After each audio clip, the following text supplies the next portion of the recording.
নমস্কার বন্ধুরা, শতরূপাস কিচেন চ্যানেলে আপনাদের সবাইকে স্বাগত। আজকে চলে এসেছি আবার একটা নতুন ভিডিও নিয়ে। আজকে বেশ কয়েকটা রান্না হচ্ছে, তো সেইগুলো আপনাদের সাথে শেয়ার করব বলে চলে এসেছি। তার সাথে রোজকারের মতন আপনারা সবাই ভালো থাকুন, সুস্থ থাকুন, এবং আমার ভিডিও ভালো লাগলে লাইক, কমেন্ট, শেয়ার করবেন। আর যারা নতুন বন্ধু আছেন, যারা নতুন আমার ভিডিও দেখছেন, তারা প্লিজ একটা সাবস্ক্রাইব করে আমার চ্যানেলের সঙ্গে থাকবেন। চলুন আজকে রান্নাগুলো স্টার্ট করি, পরপর আপনাদের সাথে সেগুলো শেয়ার করি। আজ কিন্তু বেশ কয়েকটা রান্না হতে চলেছে। সেটা হলো, এখানে একদম কুচো কুচো করে কাটা আছে, এটা বাঁধাকপি দিয়ে একটু পকোড়া বানাবো। একটু বাঁধাকপি হবে, আলু দিয়ে পেঁয়াজ কলি দিয়ে ভাজা হবে, চিংড়ি মাছ দিয়ে একটু পালং শাক হবে। আজকে এই রান্নাগুলো আমাদের বাড়িতে আজকে হবে। তো চলুন পুরো ভিডিওতে আমার সঙ্গে থাকুন বন্ধুরা। আমি একটা একটা করে এবার রান্নাগুলো স্টার্ট করে দিই। কড়া গরম হয়ে গেছে, কড়াতে তেল দিয়ে দিলাম।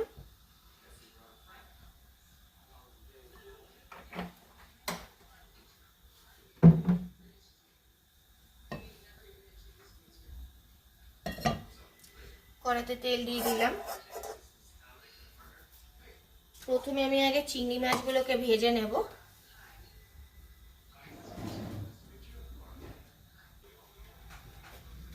চিংড়ি মাছে একটু নুন,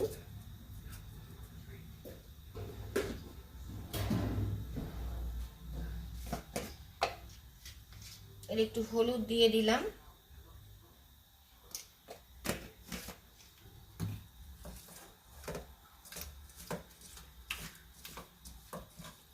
চিংড়ি মাছগুলোকে ছাড়িয়ে পরিষ্কার করে নিয়ে নিয়েছি।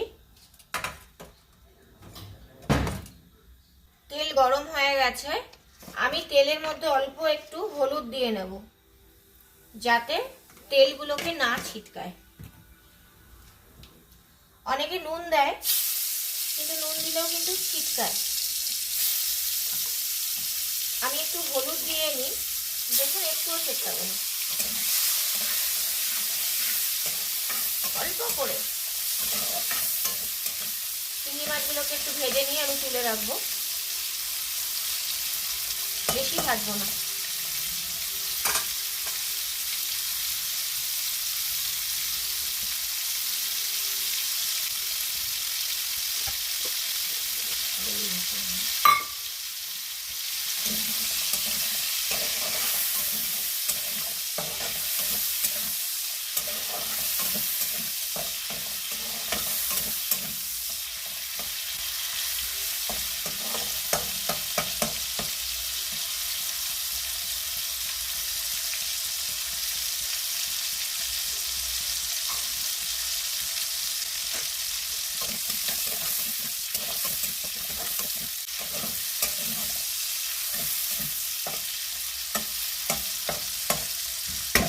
এই অবস্থাতে চিংড়ি মাছগুলোকে তুলে রাখবো।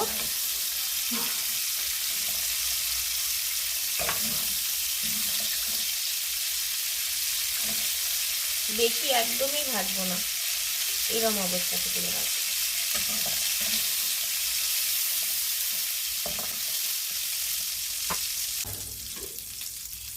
তেলের মধ্যে একটু পাঁচফোড়ন দিয়ে দেবো।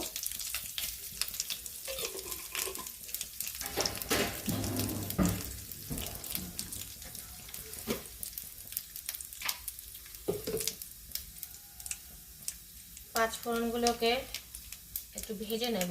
কাঁচা কাঁচা অবস্থাতে কোনো সবজি দেব না। ফোড়ন যদি ঠিক মতন পড়ে জিনিসটা ভাজাটা হয়, তাহলে কিন্তু রান্নার আলাদা স্বাদ হয়। কারণ অনেক সময় আমরা দেখি যে ফোড়নটা দেওয়ার পরেই আমরা হয়তো যদি রান্নার সরঞ্জামগুলো দিয়ে দিই, তাহলে কিন্তু সেই স্বাদটা আসবে না। ফোড়নটাকে ঠিকভাবে একদম ভাজা ভাজা করতে হবে।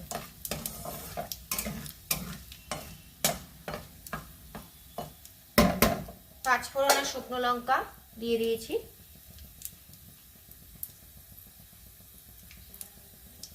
এবারে কেটে রাখা শিম, মূলো, আলু এগুলো দিয়ে দিচ্ছি।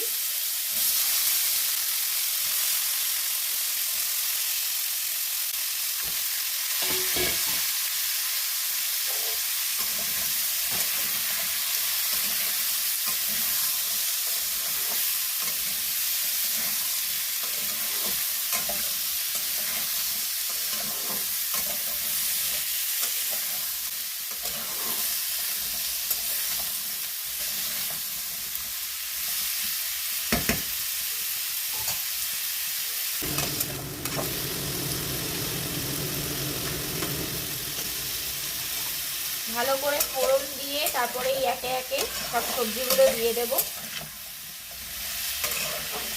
এটাকে একটু নাড়াচাড়া করার পর অন্য সবজিগুলো দিচ্ছি। ফোড়ন ভালো করে পোড়ালে একটা ঝাঁঝ, তবলিটা যদি চালাই তাহলে একটা সাউন্ড আসবে, তাতে ভিডিওতে কিন্তু অসুবিধা হবে। ওই জন্য আমি চিমনিটা জ্বালাতে পারছি না, আমার জানলাটা খোলা রেখেছি।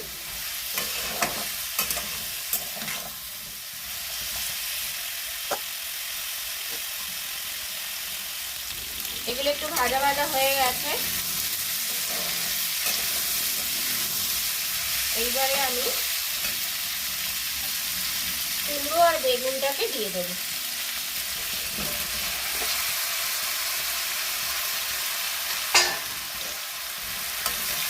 এটাকে বেশি ভাজবো না।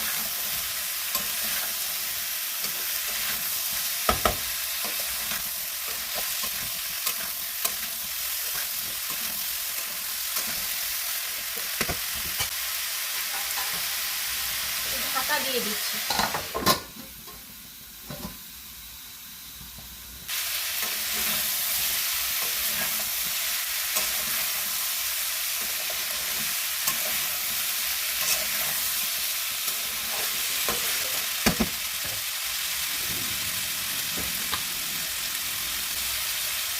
স্বাদ মতো নুন,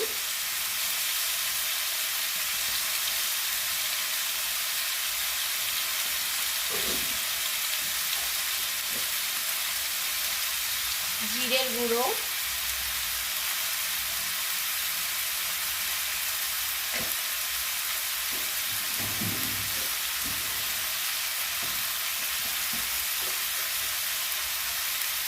অল্প একটু লঙ্কার গুঁড়ো,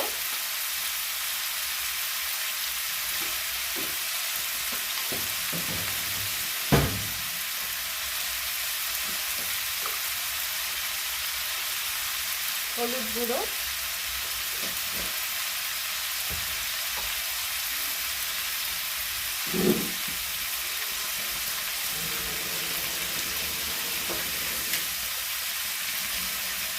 একটু জল দিয়ে এটাকে কষাবো।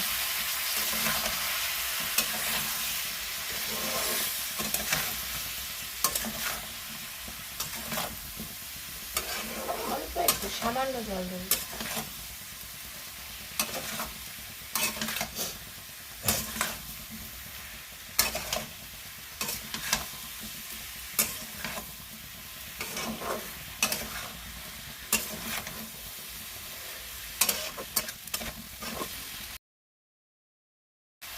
একটু ঢাকা দিয়ে দেবো যাতে নরম হয়ে যায়।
এটা খুলে দেখে নিই।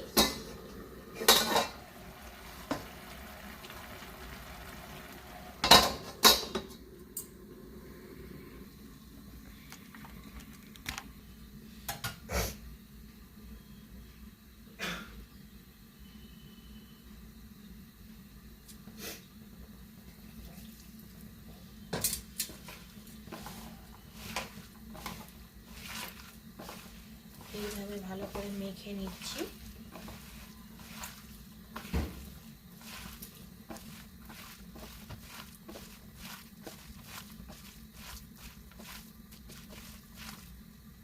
আমার এটা মাখা হয়ে গেছে। এবার আমি তেলটা গরম করতে দিই, তারপর আমি দেখাচ্ছি। তেল দিয়ে দিলাম, পকোড়াগুলো ভাজবো। ভাজা হয়ে গেলে তারপর আবার তেলটা একটু কমিয়ে আলুটা ভাজবো।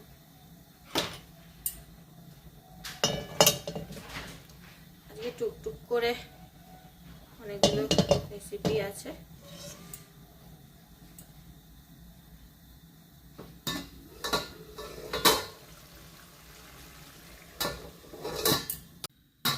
রান্নাটা একবার একটু দেখে নিই। অনেকটাই সিদ্ধ হয়ে এসেছে, এই আস্তে আস্তে সেদ্ধ হবে। মূলোটাও দেখুন সেদ্ধ হয়ে গেছে, এই যে মূলও সেদ্ধ হয়ে গেছে, আলুও সেদ্ধ হয়ে গেছে। আস্তে আস্তে আর একটু হোক। এই পর্যায়ে আমি একটু মিষ্টি দিয়ে দেবো।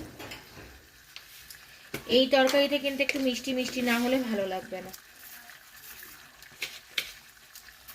মিষ্টি দিয়ে দিলাম, চিনি,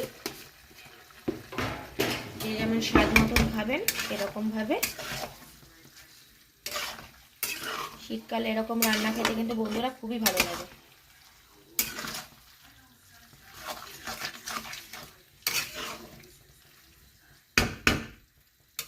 এটা দিয়ে আমি আবার একটু ঢাকা দিয়ে দেবো।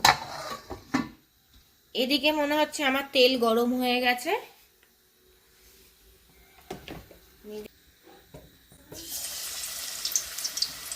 হ্যাঁ, গরম হয়ে গেছে। আমি আস্তে আস্তে করে পকোড়াগুলো দিয়ে দেবো।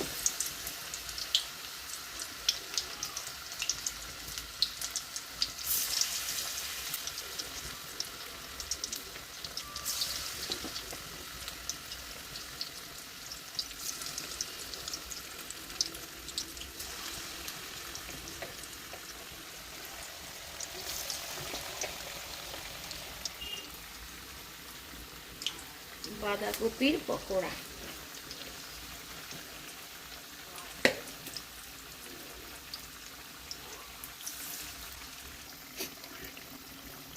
এগুলো আস্তে আস্তে একটু লাল হোক, তারপর আবার উল্টে দেবো। তেল দিয়ে দিচ্ছি বাঁধাকপি রান্না করার জন্য, আর একটু দিই।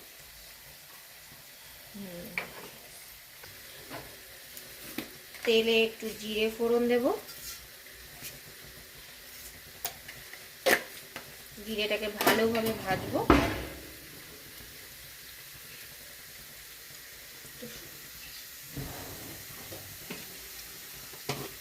শুকনো লঙ্কা ফোড়নে দিয়ে দিলাম।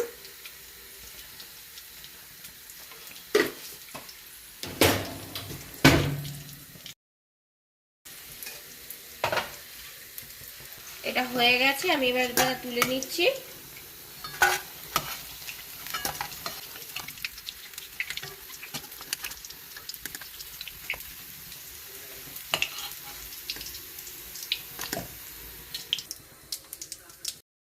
ফোড়নটা ভাজা হয়ে গেছে, এবার আমি দিয়ে দিলাম আলু।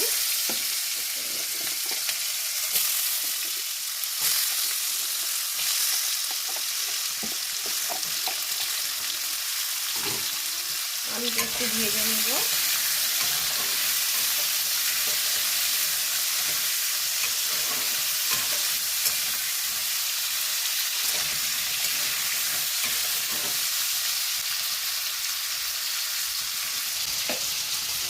বাকি পকোড়াগুলো ভেজে নেব।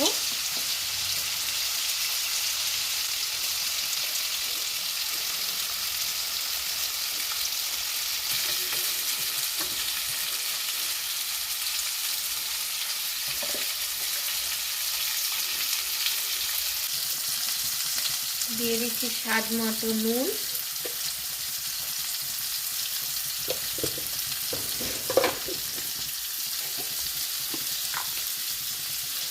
জিরের গুঁড়ো,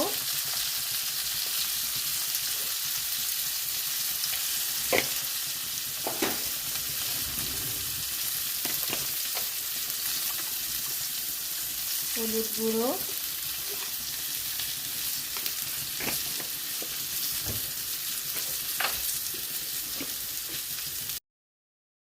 লঙ্কার গুঁড়ো,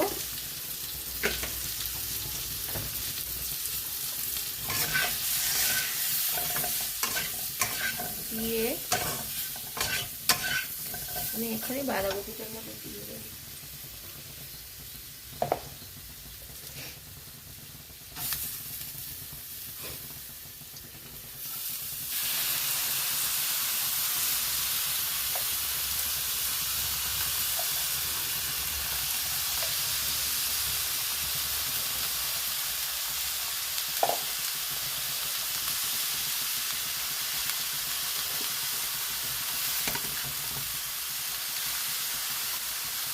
এবার ঢেকে দেবো,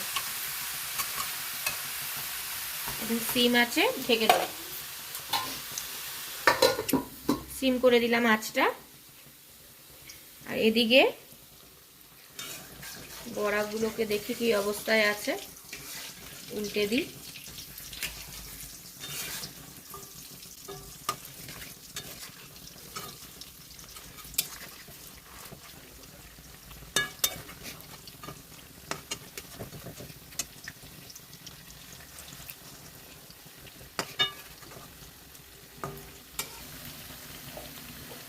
বড়াগুলোকে আবার একটু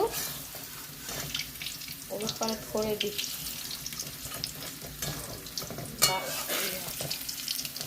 আর একটু ভাজবে, নামিয়ে দেবো। আর একটা সাইড একটু হোক।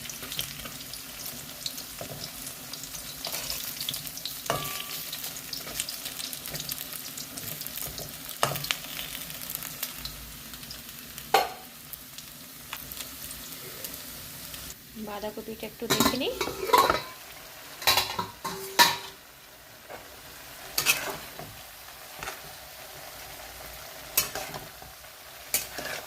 জল বেরিয়েছে, এই জলেই সেদ্ধ হয়ে যাবে।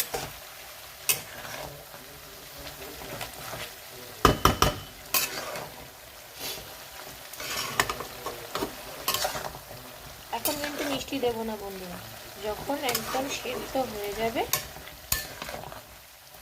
তখন দেব।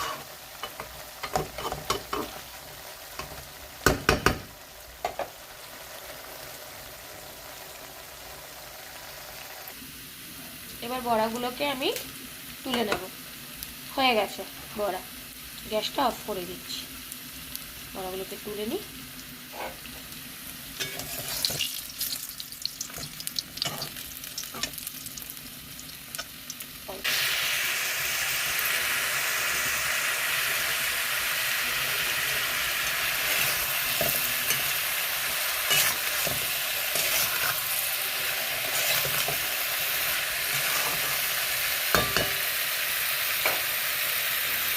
ঢাকা দিয়ে দিই। পেঁয়াজ কলিটা একটু পরে দেবো। দুটো গ্যাসেই দুটো আমার রান্না চলছে।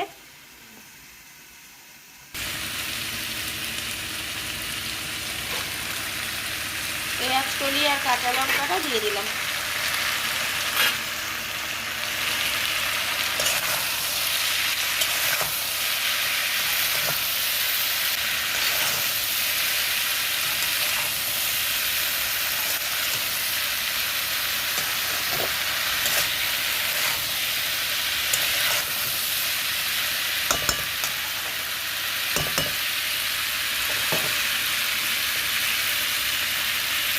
একটু ঢাকা দিয়ে দিই।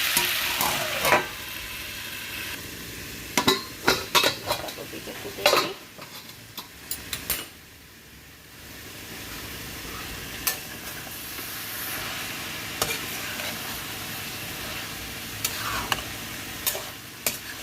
শুকিয়ে গেছে।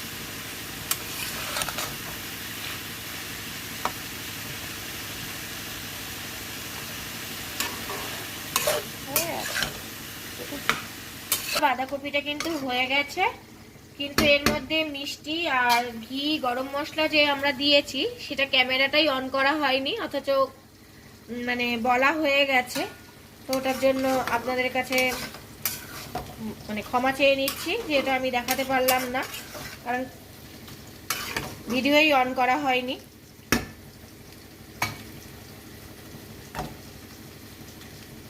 বাঁধাকপিটা আমার হয়ে গেছে।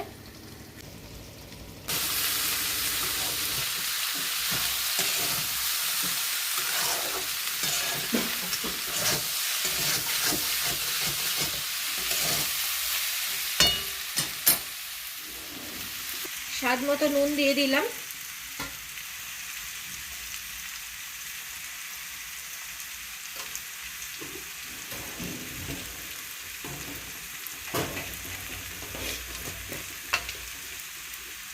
সামান্য একটু হলুদ।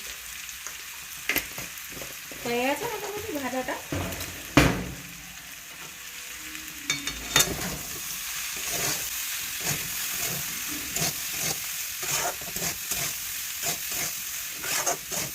যে টুকটুক করে অনেকগুলোই রান্না হয়েছে বন্ধুরা।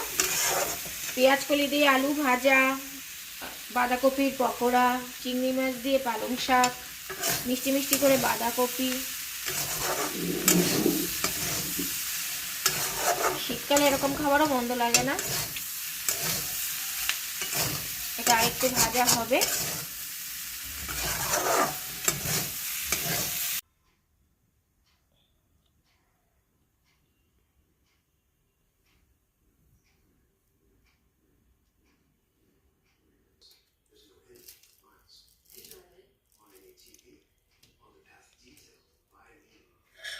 খেয়ে বলো কেমন হয়েছে। এটা কি খাচ্ছ সেটাও বলো। ভালো হয়েছে। বাঁধাকপির বড়া, পকোড়া বা বড়া যাই হোক, ভালো আছে।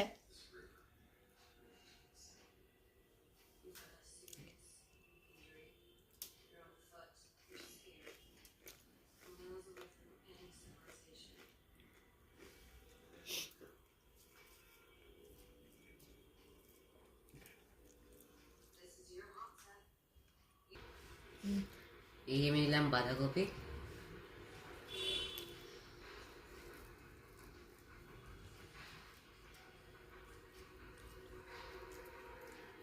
পারফেক্ট।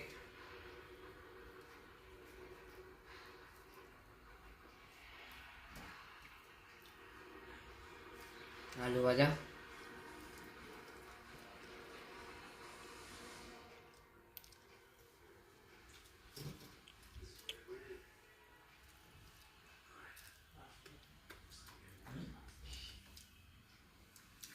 এটা কি? এটা হলো পালং শাক, চিংড়ি মাছ দিয়ে পালং শাক। তুমি অল্প অল্প করে খেয়ে সবাইকে বলো, তারপরে পরে ধীরে সুস্থে খাও, গরম তো।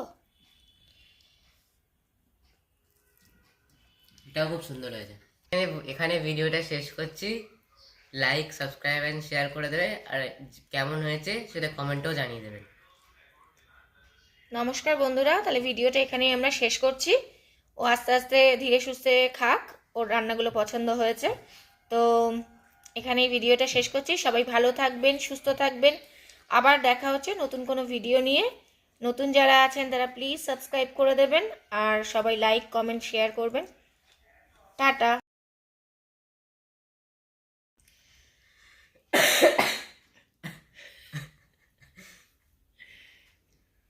সো এবার শান্তি করে আমি খাবো।